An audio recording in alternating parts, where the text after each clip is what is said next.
The pet cam sees a different man. Welcome back, guys.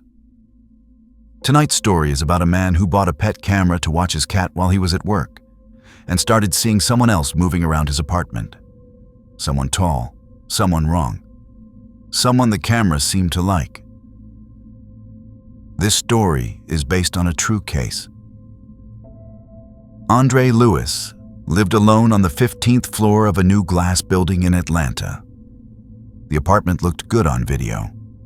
Clean lines, gray sofa, floor-to-ceiling windows with a view of the city, stainless steel kitchen, a framed print over the bed he'd bought on sale because it made the place look finished.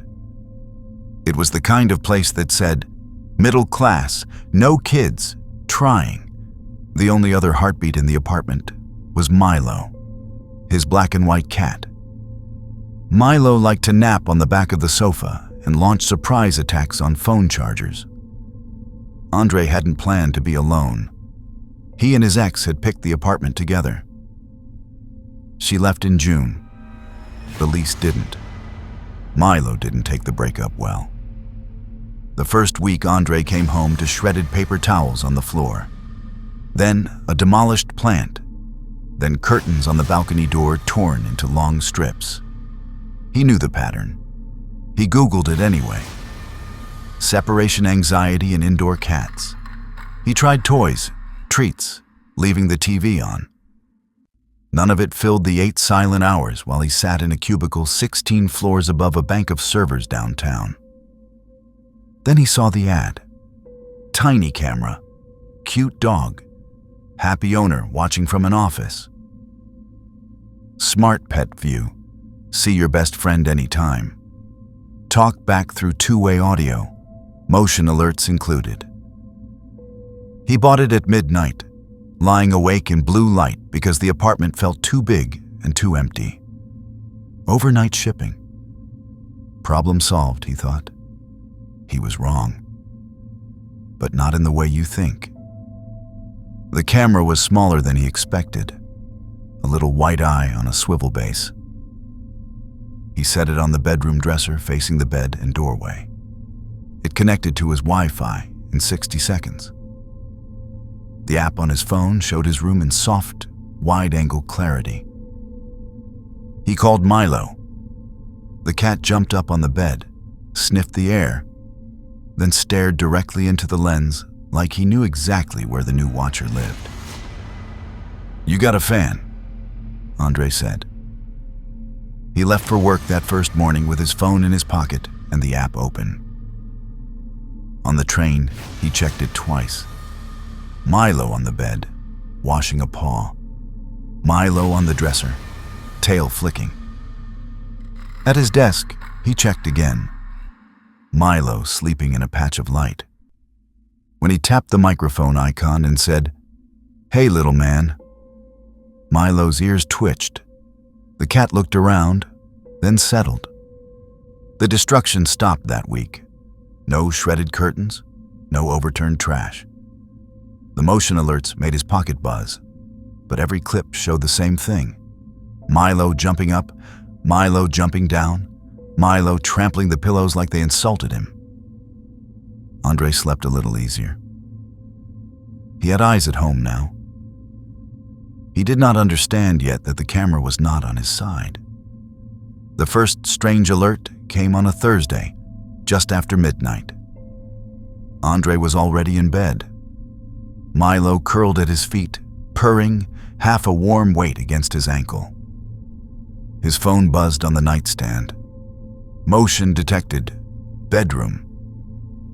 He frowned. He was in the bedroom. He hadn't moved. He picked up the phone and opened the app. The live feed showed the bed, the dresser, the door. Grainy in the low light, but clear enough. He saw himself. On the screen, he was lying on his side, already asleep. He looked down at his actual body, awake. His heart stuttered. He checked the feed again. The live tag glowed in the corner. On screen, the version of him rolled over, pulling the blanket higher.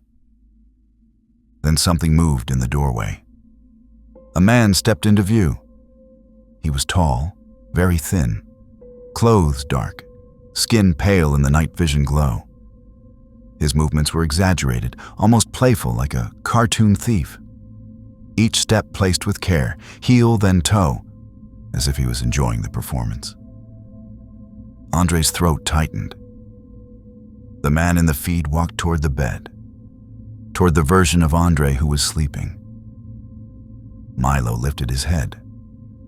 The cat looked at the doorway on screen, then turned his head toward the real doorway, like he was comparing the two. There was no one in the real doorway. On the screen, the intruder lowered himself until his face filled the camera.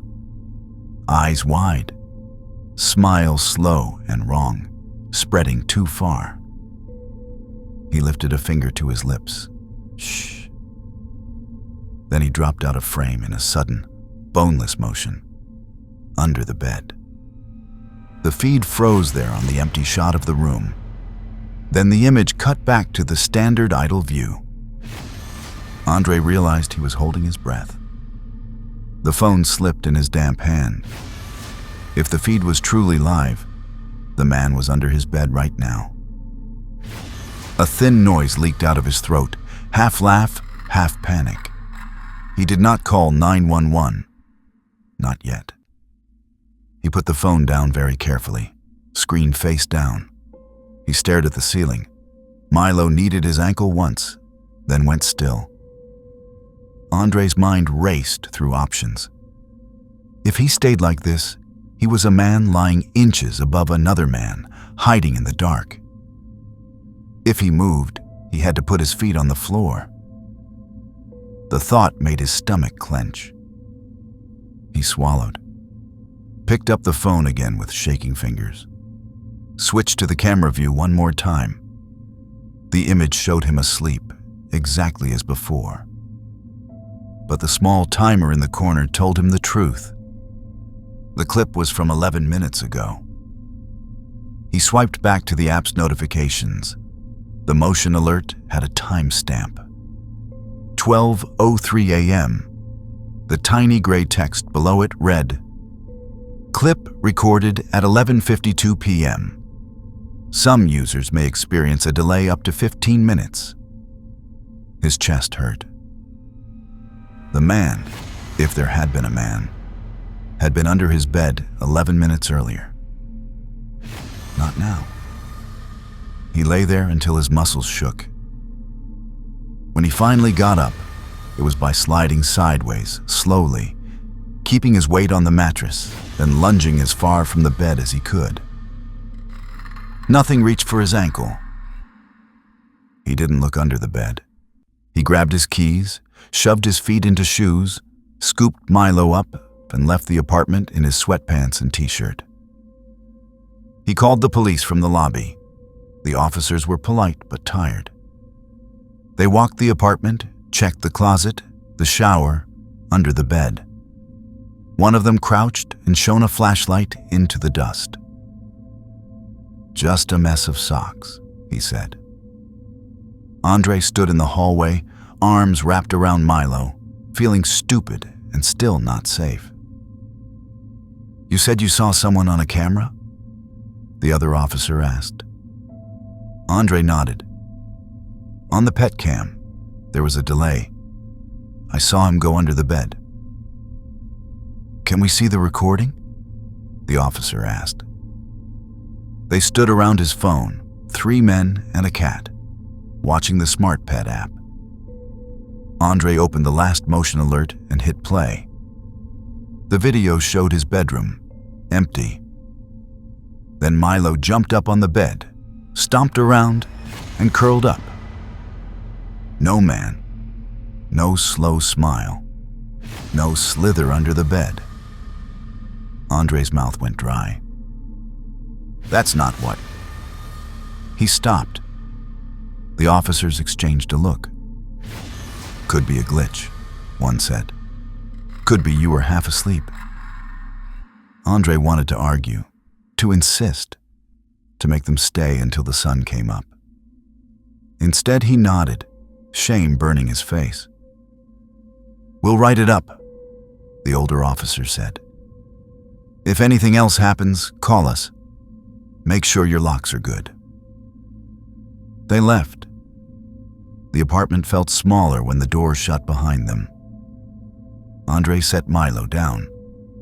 The cat trotted to the bedroom and sniffed the underside of the bed with more interest than usual. Andre unplugged the camera and dropped it in a drawer. He told himself he'd return it, get his money back, buy better locks. He did not think about the way the app's clip had changed. He should have. You might think that would be the end of it. It wasn't. Sleep didn't come easy after that. It broke into short, shallow pieces. He started drinking more coffee at work. He snapped at people. He checked his apartment door twice, 3 times before leaving. The camera stayed in the drawer for 5 days. On day 6, the quiet got to him. He found himself wondering what Milo did all day again. Wondering if maybe he had imagined the man. That maybe stress and lack of sleep had done things to his vision. He took the camera out like a bad habit. This time, he set it on a shelf in the living room, pointing at the sofa, the front door, the hallway to the bedroom. He told himself he wouldn't use it at night. Only when he was gone. Only during the day. The first week, the alerts were normal. Milo on the sofa. Milo under the coffee table. Milo knocking a pen off the counter just to watch it fall. Andre started to relax. One afternoon, a motion alert popped up while he was in a meeting. He ignored it. On the train, he opened the app and watched the clip. The angle showed the front door. Closed. Then the door handle turned. The door opened. Nobody walked in. The hall beyond was empty. Then, as if someone remembered their cue, a figure stepped backward into frame from just inside the apartment. Tall, thin, clothes dark, face turned away. Andre's stomach dropped. It was the same man, or the same shape. The figure walked slowly down the hallway toward the bedroom. The clip ended. Andre's hands were shaking so hard he almost dropped the phone. He replayed it. This time, the handle did not move. The door stayed closed. There was no figure. Just Milo, running into frame to bat at a dust bunny on the floor. He could hear the blood in his ears. He checked the App Store reviews for the camera, scrolled past photos of happy dogs and 5-star ratings. One 3-star review caught his eye. Sometimes clips don't match live view, almost like it's reusing old footage. Support said it's normal variance, whatever that means. He went to the company's website. Buried in the privacy policy, in a paragraph of gray legal text, he found a line. Certain users may be enrolled in experimental features such as simulated intruder alerts to test response behavior. These features can be disabled in settings. His vision tunneled. He opened the Smart Pet app and dug into the settings menu. There it was, at the bottom of a long list. Intrusion simulation, on, beta. He turned it off. A pop-up appeared. Are you sure you want to disable intrusion simulation? We use AI-generated visual injections to train our security models and improve pet protection. He hit yes with his thumb. The toggle flipped to off. He stared at the screen. AI-generated visual injections, simulated intruders. Some of what he had seen had been fake, generated, overlaid on his real home. A test, an experiment. But not all of it. The company could simulate a shape in the doorway. It could not know what his bedroom looked like in the dark 11 minutes before he checked the app. It could not know the pattern of the quilt, the way Milo's tail twitched, the exact position of his sleeping body. Unless it had been watching all along. He closed the app. He unplugged the camera again. This time he put it in a bag to take to work and drop in the e-waste bin. He did not. That night, the apartment was too quiet. He lay in bed, staring at the ceiling, listening for footsteps that never came. Milo jumped up and curled against his leg. Andre almost made it to sleep. Then his phone buzzed on the nightstand. He flinched. He hadn't realized the Smart Pet app was still installed. Motion detected. Living room. He told himself it was leftover. A push stuck in the system. The camera was unplugged. There was no live feed. His hand moved on its own. He opened the notification. The app opened to a clip. The angle showed the living room, the sofa, the blank space where the camera sat earlier that day. In the clip, the camera was there. Lights on, lens forward. Andre watched himself walk into frame. He was in the same t-shirt he had on now. He walked to the shelf, unplugged the camera, wound the cord around it, and took it out of frame. The screen went black for a second, then came back. The camera was back on the shelf, plugged in, red light on. The same tall, thin man stood in the middle of the room, looking up at the lens. This time, the face was clear. It was Andre's face. Stretched, expression wrong, eyes open too wide, smile too slow. He lifted a hand and waved at the lens. The clip ended. Andre stared at his own reflection in the dark screen of his phone. His heart pounded so hard his fingers tingled. He went into the living room. The shelf was empty. No camera. No cord. He went back to the bedroom. Checked the bag by the door.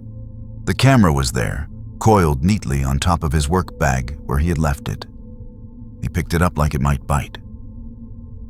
The app pinged again. Settings updated. Intrusion simulation. Off. He hadn't turned it back on. He sat on the edge of the bed, camera in his lap, phone in his hand. His thumb hovered over the delete app icon. He did not press it. He opened the clip one more time instead. This time, the video showed only the living room. Empty. Static. 8 seconds of nothing. No him. No intruder. No fake face. The man telling you this will not tell you what was really happening. You can choose your own theory. A glitch. An overactive mind. An AI model trained too far on his image. A company injecting simulations even when the toggle set off. The result is the same. Andre stopped trusting his eyes. He stopped trusting his memories. He kept the camera. Not plugged in, not on a shelf. In a drawer in his nightstand, within reach. Sometimes, late at night. When Milo's ears twitch at some sound in the hallway, Andre reaches down and wraps his hand around the cold plastic. He tells himself he's just keeping it to remind himself he was not crazy. But he sleeps facing the bedroom door now. And when his phone buzzes with no name on the notification and no app name on the lock screen, he does not open it. He already knows what it will show. His own body, in his own bed, in his own home. And someone else, wearing his face, standing in the doorway, waiting for him to watch. Watching back. Thank you for listening to The Storyteller's Moon. If this story touched you, scared you, or kept you on the edge of your seat, don't forget to like, share, and subscribe. Your support keeps the stories alive, and I can't wait to share the next one with you under the moonlight. Until then, may your nights be safe and your dreams unforgettable.